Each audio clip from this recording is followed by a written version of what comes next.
Price Lord. கர்த்தருடைய பரிசுத்த நாமத்திற்கு மகிமை உண்டாவதாக. கர்த்தர் நமக்கு முன்பாய் தந்திருக்கிற இந்த புதிய மாதத்திற்காக ஆண்டவருக்கு நம்ம நன்றி செலுத்துவோம். இந்த மாதத்தில் ஆண்டவர் நமக்கு தந்திருக்கிறதான வேத வசனத்தை நம்ம வாசித்து நம்ம தியானிக்கலாம். 1 பேதுருவின் புஸ்தகம் 1ஆம் அதிகாரம் 23வது வசனம். 1 Peter 1:23. அழிவுள்ள வித்தினாலே அல்ல, என்றென்றைக்கும் நிற்கிறதும் ஜீவனுள்ளதுமான தேவ வசனமாகிய அழிவில்லாத வித்தினாலே மறுபடியும் ஜனிப்பிக்கப்பட்டிருக்கிறீர்களே. ஆங்கிலத்தில், for you have been born again, not of perishable seed but of imperishable, through the living and enduring word of God என்று சொல்லி வாசிக்கிறோம். கண்களை மூடி கர்த்தருக்கு முன்பாக நம்மை நாம் தாழ்த்துவோம். எங்கள் அன்பாய் நேசிக்கிற எங்கள் பரிசுத்த பிதாவே, கடந்த மாதம் முழுவதும் கர்த்தர் எங்களோடு கூட இருந்து எங்களை பாதுகாத்தீங்க. நாச மோசங்கள், பொல்லாப்புகள், விபத்துகள், தீமைகள் எல்லாவற்றுக்கும் ஆண்டவரை எங்களை விலக்கி நீர் காத்து கொண்டீங்க. எல்லா சூழ்நிலையிலும் போதுமானவராய் நீர் காணப்பட்டீங்க. எங்கள் எல்லாருடைய ஜீவனும் உம்முடைய பார்வையில் அருமையாய் இருந்தபடினாலே உமக்கு நாங்கள் நன்றி செலுத்துகிறோம்.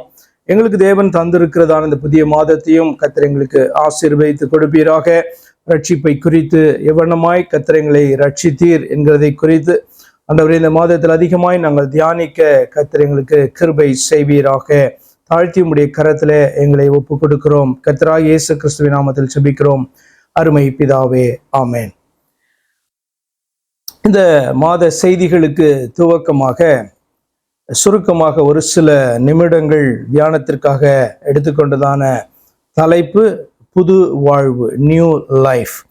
புது வாழ்வு அப்படின்ட்டு சொல்லும் பொழுதே ஒரு பழைய வாழ்க்கை நமக்கு காணப்பட்டு இருக்கிறது என்று நமக்கு புரியும். ஏனென்று சொன்னால் ஆவிக்குரிய மனுஷன், ஆவிக்குரிய ஸ்பாவம் அப்படி நீங்கள் வேதத்தில் நீங்கள் வாசிக்கும் பொழுது ஆவிக்குரிய தன்மைகள் என்று வாசிக்கும் போது ஜென்ம ஸ்பாவத்தை குறித்து, ஜென்ம ஸ்பாவத்தினுடைய தன்மைகளை குறித்து, அதாவது பழைய மனிதனாக பழைய வாழ்க்கை வாழும்போது நம்ம எப்படி காணப்பட்டோம் என்கிறதை குறித்தும் வேதம் நமக்கு விளக்கத்தை கொடுக்கிறது.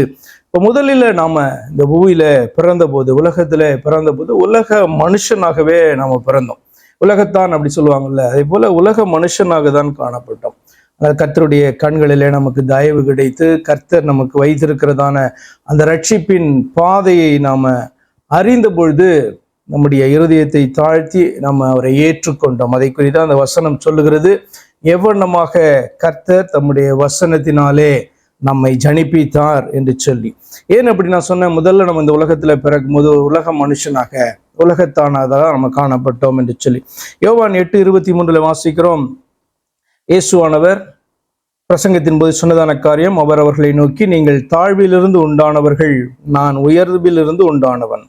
நீங்கள் இந்த உலகத்திலிருந்து உண்டானவர்கள், நான் இந்த உலகத்திலிருந்து உண்டானவன் அல்ல. அர்த்தம் என்னன்னு சொன்னா, நான் இந்த உலகத்தான் அல்ல, நான் பரலோகத்திலிருந்து உலகத்தின் மனுஷராகிய உங்களை ரட்சிக்கிறதற்காக இறங்கி வந்திருக்கிறேன் என்பதை அவர்கள் புரிந்து கொள்ளும்படியாக, விசுவாசிக்கும்படியாக அந்த வார்த்தையை சொன்னார். அதில் ஒரு சத்தியம் அடங்கி இருக்கிறது. தேவ மகிமையை இழந்து காணப்படுகிறதான ஜனங்க நம்ம எல்லாருமே, மனுஷர்கள் அத்தனை பேரும் இந்த உலகத்திலிருந்து உண்டானவர்கள் என்கிறதான ஒரு காரியம் அதிலே காணப்படுது. இப்போ பாவிகளாகவே நம்ம பிறந்தோம், ஆனால் விசுவாசத்தினாலே நீதிமான்களானோம் என்றுதான் நம்ம பார்த்தீங்கன்னா அறிந்திருக்கிறோம். we were sinners by birth, became righteous by faith. நிறைய வசனங்கள் இதற்கு காணப்பட்டது. ஆனால் பார்த்தீங்கன்னா to prove the truth, ரோமர் 3ஆம் அதிகாரம் 9வது வசனத்தினுடைய 2வது கடைசி பகுதியும் 10வது வசனத்தின் வாசிக்கும் போது இப்படி வாசிக்கிறோம், யூதர் கிரேக்கர் யாவரும் பாவத்திற்கு உட்பட்டவர்கள் என்பதை முன்பு திருஷ்டாந்தப்படுத்தினோமே, அந்தபடியே நீதிமான் ஒருவனும் இல்லை. இது ஒரு ப்ரூவன் ட்ரூத்.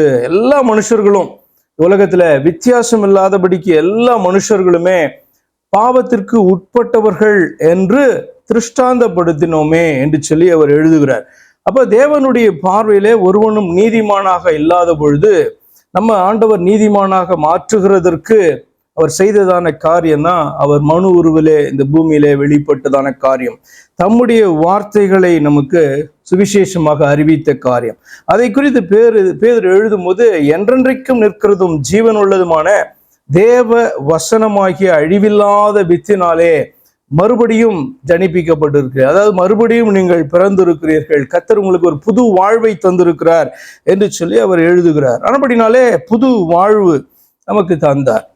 யாருக்கு? விசுவாசிகளுக்கு, அவரை ஏற்றுக்கொண்டவர்களுக்கு, சத்தியத்திற்கு செவி கொடுக்கிறவர்களுக்கு ஒரு புது வாழ்வை ஆண்டவர் தந்தார். அப்ப புது வாழ்வை நாம பெற்றோம். கிடைத்த புது வாழ்வை நாம காத்து கொள்ள வேண்டும். இன்னும் 2 வசனங்களை மாத்திரம் நான் உங்களுக்கு வாசிக்க விரும்புகிறேன். நம்ம புது வாழ்வு எப்படி பெற்றோம், புதிதாக எப்படி பிறந்தோம் பார்க்கும்பொழுது எபேசியர் 4:24 இப்படியாக எழுதப்பட்டிருக்கிறது. மெய்யான நீதியிலும் பரிசுத்தத்திலும் தேவனுடைய சாயலாக சிருஷ்டிக்கப்பட்ட புதிய மனுஷனை தரித்து கொள்ளுங்கள். இப்ப சத்திய வார்த்தை வந்தபொழுது அந்த வார்த்தையை விசுவாசித்து ஏற்றுக்கொள்ளுகிறவர்கள் தேவனுடைய பிள்ளைகளாக அவர்கள் மறுபடியும் பிறக்கிறார்கள், அல்லது நீதிமான்களாகிறார்கள், ரட்சிக்கப்படுகிறார்கள், நித்திய ஜீவனை அடைகிறார்கள். முன்பு நான் சொன்னதை போல இந்த பூமியில பிறந்தவர்கள் எல்லாரும் எப்படி காணப்படுறோம் அப்படின்னா, உலகத்தான் மாம்ச பிரகாரமான ஒரு மனுஷனாக மாத்திரம் காணப்பட்ட நம்மளை ஆண்டவர் புத்திர சுவிகாரத்தை தந்து அவர் மறுபடியும் பிறக்க செய்தது எப்படி அப்படின்னு சொன்னா, அவருடைய வார்த்தை என்கிறதான வித்தினாலே. அது ஜீவனுள்ள வார்த்தை, சத்தியம் என்று அறிந்து ஏற்றுக்கொள்ளுகிற அத்தனை பேரும் அவர்கள் மறுபடியும் புதிய மனிதர்களாக பிறக்கும்படியான ஒரு ஸ்லாக்கியத்தை ஆண்டவர் தந்தார். அது இந்த பூமியில இருக்கும்போது ஆண்டவர் தந்திருக்கார். அதனாலதான் இப்படி வாசிக்கிறோம், தேவனுடைய சாயலாக சிருஷ்டிக்கப்பட்ட புதிய மனுஷனை தரித்து கொள்ளுங்கள் என்று சொல்லப்பட்டது. அப்படியானால் சத்தியத்தை ஏற்றுக்கொள்ளுங்க. ஏற்றுக்கொள்ளும் போது தேவ பிள்ளைகளாக நீங்க மாறுவீர்கள் என்பது அந்த வசனத்தினுடைய அர்த்தம். அப்ப இப்படியாக புது வாழ்வை பெற்றதான தேவ ஜனம் அந்த புது வாழ்வை தக்க வைத்துக் கொள்ள வேண்டும், காத்து கொள்ள வேண்டும் என்பதற்கு ஒரு வசனத்தை வாசிக்கலாம். 2 கொரிந்தியர் புஸ்தகம் 5ஆம் அதிகாரம் 17வது வசனத்தில் இப்படி வாசிக்கிறோம். 2 கொரிந்தியர் 5:17. இப்படி இருக்க ஒருவன் கிறிஸ்துவுக்குள் இருந்தால் புது சிருஷ்டியாய் இருக்கிறான், பழையவைகள் ஒழிந்து போயின, எல்லாம் புதிதாயின. அப்ப இந்த உலகத்துல அவர் மனிதனாக வெளிப்பட்டு தம்முடைய வசனத்தை நமக்கு தந்து அந்த வசனத்தை ஏற்றுக்கொள்ளும் பொழுது நம்ம அவருடைய பிள்ளைகளாக மாறுகிறோம் என்று பார்த்தோம். புது வாழ்வு. அதே நேரத்தில் வேதம் இப்படி சொல்லுகிறது, ஒருவன் கிறிஸ்துவுக்குள் இருந்தால், அப்படியானால் அந்த வாழ்விலே அவன் நிலைத்திருக்க வேண்டும். எப்படி நிலைத்திருக்கிறது என்று சொன்னால், கிறிஸ்துவுக்குள் காணப்பட வேண்டும். உலகத்துக்கு அடிமையாய் வாழ்ந்ததான நாட்கள் போதும். இப்ப கிறிஸ்துவுக்கு அடிமையாக, கிறிஸ்துவுக்கு ஊழியக்காரர்களாக, கிறிஸ்துவின் பிள்ளைகளாக, கிறிஸ்துவுக்கு உட்பட்டவர்களாக, அவர் கைக்குள்ளான ஆடுகளாக நம்ம காணப்படுகிறதை குறித்தான் ஒருவன் கிறிஸ்துவுக்குள் இருந்தால் அவன் புது சிருஷ்டியாய் இருக்கிறான், அந்த புது சிருஷ்டியாகவே அவன் வாழ்கிறான் என்று சொல்லி அர்த்தம். அப்படிப்பட்டவர்களுக்கு நிச்சயமாக கர்த்தர் வாக்குத்தத்தம் பண்ணினதான நித்திய ஜீவனை ஒரு நாள் நிச்சயமாய் சுதந்திரிக்க முடியும் என்பதற்காக 2 வசனங்கள் உங்களுக்கு காண்பித்தேன். அப்ப புது மனுஷனை தரித்து கொண்டிருக்கிறோம், அதாவது ஆவிக்குரிய மனுஷனாக மாறி இருக்கிறோம், நீதிமான்களாக காணப்படுகிறோம். ஆனால் அதை தக்க வைத்துக் கொள்ள வேண்டும் என்று வேதம் சொல்லுகிறது. தேவனிடத்திலிருந்து புது வாழ்வை பெற்றதான நாம இந்த உலகத்திலே வாழ்ந்து கொண்டிருக்கிற நாட்களில் அந்த புது வாழ்வை தக்க வைத்துக் கொள்ள வேண்டும். திரும்பவும் ஆண்டவரை மறுதலித்து விட்டு பின்னாக செல்லுகிற காரியம், உலகத்துக்கு பின்பாக போகிற காரியம், அல்லது அனலும் இல்லாம குளிரும் இல்லாம வாழ்கிறதான ஒரு வாழ்க்கை, தேவனுக்கு ஊழியம் செய்து கொண்டு பிசாசுக்கு ஊழியம் செய்கிறதான ஒரு காரியம், அப்படி இருக்குமானால் நம்ம பின்னிட்டு திரும்புகிறோம் என்று சொல்லி அர்த்தம். கிறிஸ்துவுக்குள் இல்லை, நம்ம புது வாழ்வு, கொடுக்கப்பட்ட புது வாழ்வை பெற்ற புது வாழ்வை நம்ம காத்து கொள்ளவில்லை என்று சொல்லி அர்த்தம். அப்ப இந்த மாதத்தினுடைய துவக்க தியான செய்தியிலே உங்களுக்கு கூட நான் பகிர்ந்து கொள்கிறதான காரியம் என்ன, புது வாழ்வை கர்த்தர் நமக்கு தந்தார், புது வாழ்வை பெற்றோம். கிடைத்த அந்த புது வாழ்வை நாம காத்து கொள்ள வேண்டும் என்பது முக்கியம். உடைய கண்களை மூடுவோமா? என் அன்பாய் நேசிக்கிற எங்கள் பரிசுத்த பிதாவே, இந்த அருமையான வார்த்தைக்காக நாங்கள் உங்களுக்கு நன்றி செலுத்துகிறோம். ஆலோசனைக்காய் ஸ்தோத்திரம் கர்த்தாவே. புது வாழ்வை ஆண்டவர் தந்தது உம்முடைய கிருபை. ஆண்டவரே, அந்த கிருபையிலே நாங்கள் அனுதினமும் வளர வேண்டும், அறிகிற அறிவிலே வளர வேண்டும்.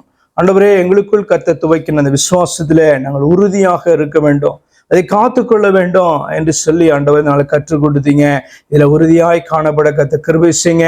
திரும்ப உலகத்தின் பக்கமாய் திரும்பாதபடி, மாயையிலே சிக்காதபடி, கிறிஸ்துவுக்குள்ளாய் காணப்பட எங்க ஒவ்வொருவருக்கும் உதவி செய்வீராக.